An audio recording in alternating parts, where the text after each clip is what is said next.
ভাই আমরা বাঙালিরা না আয়রনের জন্য সেরা। হুম।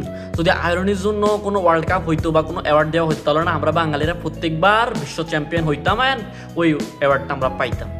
হুম। আমরা যেটা পারি না কখন আমরা সেটা মুখে তো স্বীকার করবোই না, ভাব এমন নিব যে ভাই এটা আমাদের কাছে কোনো ব্যাপারই না, আসলে আমরা এটা পারি না।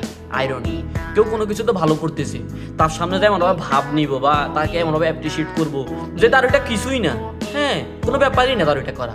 আয়রনি নিজে দুর্নীতি করব, মুখে তো স্বীকার করবোই না, উল্টা ভাব এমন নিব যে ভাই আমি তো দুর্নীতি চিনিই না, দুর্নীতি কি আমি তো বুঝিই না। আয়রনি, বুঝলা? আমার একটা ফ্রেন্ড আছে, হ্যাঁ তার টুনটুনির সাইজ তোমার সর্বোচ্চ 2 থেকে 3 ইঞ্চি হবে। ছোটবেলা থেকে তার সাথে আছি তো তাই জানি। তো একদিন আমরা আড্ডা দিচ্ছিলাম, হ্যাঁ তো আড্ডা দেওয়ার মাঝখানে আমাদের বিয়ে টিয়ে নিয়ে একটা কথা উঠলো। তো সে আমার বলে বসে যে মামা দেখ তুই যদি তোর বাসর রাতে বাবির সাথে কিছু করতে না পারস বা হাঁপাই যাস তখন তুই আমার একটা ফোন দিস, তোর বাকি কাজে এসে আমি সেরে দিব। মানে খানকির বলে ভাবে এমন নিল যে তার কথা শুনে মনে হইলো যে তারটা 8 ইঞ্চি 10 ইঞ্চি হবে বা 1 ফুট হবে।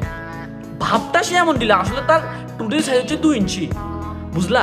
আমরা না ভাই বাঙালিরা আয়রনের জন্য সেরা, সেরা ভাই আমরা। হুম। আয়রনের জন্য যদি কোনো অ্যাওয়ার্ড দেওয়া হতো তাহলে ভাই আমরা এতদিনে হেক্সা মেক্সা কমপ্লিট করে ভাই একদম ঘাট উল্টে আলাইতাম ভাই আমরা।